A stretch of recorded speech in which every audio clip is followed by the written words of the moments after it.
2020 నుంచి మేము దగ్గరయ్యాం కాబట్టి 2022 నుంచి నేను పాప బాధ్యత తీసుకున్నాను. ఒక తండ్రి స్థానంలోకి వెళ్ళాను నేను.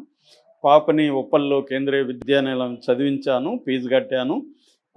ఈ మధ్య అరణ్య పాప మెచ్యూర్ అయితే కూడా నేను 5 లక్షలు పెట్టి ఒక ప్రైవేట్ ఫంక్షన్ చేశాను. వాళ్ళిద్దరి బాధ పెట్టకూడదని చెప్పి. సో నేను అన్ని బాధ్యతలు తీసుకున్నాను. పాప కూడా నన్ను సరదాగా పూరి అని పిలిచేది. సో అంత క్లోజ్గా ఉండి ఇప్పుడు ఆ పాప నా గురించి మీడియాతో మాట్లాడింది, నాకు బాధేస్తుంది అది విని. సో నాకు స్వేచ్ఛకి ఎటువంటి విభేదాలు లేవు. అయితే మొన్న 26వ తేదీ వాళ్ళ నాన్న వచ్చినప్పుడు ఈమె విషయం చెబితే, ఏ విషయం అని రాయలేదు, విషయం చెబితే ఆయన ఒక మాట అన్నాడు. అదేంటంటే 2 సంవత్సరాలకు ఒకసారి ఒక మనిషిని తీసుకొచ్చి మీ అల్లుడని పరిచయం చేస్తావు, నేను తలదించుకోవాల్సి వస్తూ ఉంది, నాకు డబ్బు లేకపోవచ్చు, నేను పీడిఎస్లో పనిచేశాను, నాకు గౌరవం కోల్పోదలుచుకోలేదని గట్టిగా అన్నాడు. దాంతో ఆమె హర్ట్ అయింది ఆ మాటలకి. నాతో చెప్పుకొని ఏడ్చింది. నేను ఈ విషయాన్ని వాళ్ళ అన్నా వదిలిన దృష్టికి కూడా తీసుకున్నాను. వాళ్ళు కూడా తప్పే అన్నారు.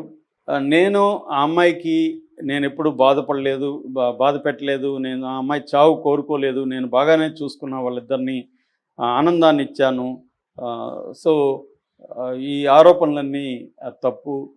వీటన్నిటిని నేను కోర్టులో చెప్పగలను కానీ బయటకు వచ్చి చెప్పే పరిస్థితి లేదు. మా ఇంట్లో వాళ్ళని పోలీసులు తీసుకెళ్ళి పూర్ణచంద్ర వచ్చే వరకు మిమ్మల్ని వదలమని నిర్బంధం చేస్తున్నారు. సో నాకు లాలో నమ్మకం ఉంది. Law will take its own course. I believe in the law as N abiding citizen అనేది బేసిక్గా చెప్పాడు. ఇంకొక విషయం కూడా దీంట్లో ఏం చెప్పాడంటే, ఈ అమ్మాయి ముందు నుంచి కూడా ఒంటరితనం, ఏకాకితనంతో బాధపడేది, అన్నీ ఉన్న అనాథలాగా ఫీల్ అయ్యేది. ఈ అమ్మాయికి డిప్రెషను, యాంగ్జైటీ, మెంటల్ ఇష్యూస్ ఉన్నాయి. నేను చాలాసార్లు ఈ అమ్మాయిని డాక్టర్ దగ్గరికి తీసుకెళ్ళి స్కానింగ్లు అన్నీ కూడా చేయించాను. ఆ డాక్యుమెంట్స్ అన్నీ కూడా అమ్మాయి కవాడిగూడ రూమ్లో ఇప్పటికీ ఉన్నాయి అనేది కూడా చెప్పాడు. అంటే ఇతని వెర్షన్ ఏంటంటే, ఒక కౌంటర్గా నేను దోషి కాదు, నా వల్ల అమ్మాయి చనిపోలేదు అనేది నెంబర్ 1. రెండోది, అమ్మాయిని కానీ వాళ్ళ పాప అరణ్యాన్ని కానీ నా పాపలాగా, నా కూతురులాగా నేను తండ్రి స్థానంలో ఉండి అన్ని బాధ్యతలు తీసుకున్నాను, ఫీజులు కట్టాను, హెల్ప్ చేశాను.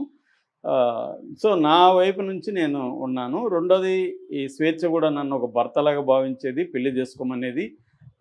తర్వాత ఆమె అన్ని సోషల్ మీడియా హ్యాండిల్స్లో కూడా స్వేచ్ఛ ఓటార్కార్ అనే పేరు తీసేసి స్వేచ్ఛ పూర్ణచంద్ర అని పెట్టుకునింది.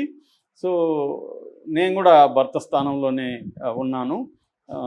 సో అందువల్ల ఈ అమ్మాయి చనిపోవడానికి నేను కారణం కాదనేది ప్రధానంగా ఇతను చెప్పడం దీంట్లో. సో దీన్ని మనం ఎలా అర్థం చేసుకోవాలంటే, మనం జడ్జిమెంట్ ఇవ్వలేము, మన దగ్గర కంప్లీట్గా ఇన్ఫర్మేషన్ లేదు, మనమేం ఫ్యాక్ట్ ఫైండింగ్ చేసి అందరిని విచారించలేదు కాబట్టి మనం కరెక్ట్గా చెప్పలేము. ఏదేమైనా ఇతను వర్షన్ అయితే బయటికి తీసుకొచ్చాడు. ఇప్పుడు రెండోది ఏంటంటే, ఇతను నేను దోషి కాదని చెప్పదలుచుకోవడం ఒకటే కాకుండా దోషి ఎవరో కూడా చెప్పాడు. దోషి ఎవరు? వాళ్ళ నాన్న ఇలా అన్నాడు కాబట్టి ఆ అమ్మాయి ఆత్మహత్య చేసుకుంది అని డైరెక్ట్గా వాక్యం రాయలేదు, కానీ అదే కారణం అన్నట్టుగా రాశాడు. ఇంక వేరే కనబడలేదు కదా. వాళ్ళ నాన్న ఏం చెప్తున్నాడు, ఈ అబ్బాయి వల్లే చేసుకుందని చెప్తున్నాడు. అంటే ఓవరాల్ ఇష్యూ మనకి మొత్తం సమాచారం లేకపోయినా ఉన్న సమాచారం మేరకు ఇటువంటి ఇంకొన్ని నేను చూసిన సందర్భాల్లో కూడా పేరెంట్స్ ఇలా అనడం అయితే అసాధారణం కాదు. ఎందుకంటే తమ పిల్లలు పదే పదే విడాకులు లేకపోతే మల్టిపుల్ అఫైర్స్ పెట్టుకుంటున్నప్పుడు జనరేషనల్ మోరల్ వాల్యూస్లో గ్యాప్ ఉంటుంది. ఇవాళ పిల్లలకి ఇది కామన్ కావచ్చు, కానీ తల్లిదండ్రులకి అది ఇబ్బందికరంగా ఉంటుంది. ఆ మధ్య కూడా నాకు తెలిసిన ఒక ఆమె వాళ్ళ ఫ్రెండ్ని ఒక మాట అనింది, ఏంటి నీ కూతురికి ఎప్పుడు పెళ్లి చేస్తావు అని అడిగింది. ఎవరితో చేయమంటావు, నెలకు ఒక బాయ్ ఫ్రెండ్ తీసుకొస్తా ఉంది నా కూతురు అని చెప్పింది ఆమె. ఇలాంటివి నేను విన్నాను గతంలో కూడా. ఈవెన్ ఫేస్బుక్ డిస్కషన్లో కూడా కొంతమంది, నా కూతురు అనేక మంది బాయ్ ఫ్రెండ్ ఉన్నారు నా కూతురికి, నాకు విచిత్రంగా అనిపిస్తుంది ఇది అని చెప్పిన సందర్భాలు కూడా ఉన్నాయి. అంటే ఈ జనరేషన్లో ఉండే నార్మ్ అది. దాన్ని మనం మోరల్ యాంగిల్లో నుంచి జడ్జి చేయలేం. దానివల్ల వచ్చే ప్రాబ్లమ్స్ కూడా ఉంటాయి. మల్టిపుల్ రిలేషన్స్ ఉండడం వల్ల మనుషులకి అనేక ఇష్యూస్ వస్తాయి. ఎందుకంటే హ్యూమన్ బీయింగ్స్ బేసిక్గా emotionally driven irrational human beings. ప్రతిదాన్ని ఏదో మనం లాజికల్గా ప్రతిదీ ఉండదు, ఎమోషనల్గా రియాక్ట్ అవుతుంటాం. కాబట్టి మల్టిపుల్ అఫైర్స్ ఉన్నప్పుడు ఖచ్చితంగా ప్రాబ్లమ్స్ వస్తాయి. రెండోది, వాల్యూ సిస్టమ్ కంప్లీట్గా చేంజ్ కాలేదు. మనకి ఇప్పటికీ ట్రెడిషనల్ వాల్యూ సిస్టమ్ ఉంది, మోరల్ జడ్జిమెంట్స్ ఉన్నాయి, ఈ సమాజంలో బతుకుతున్నాం.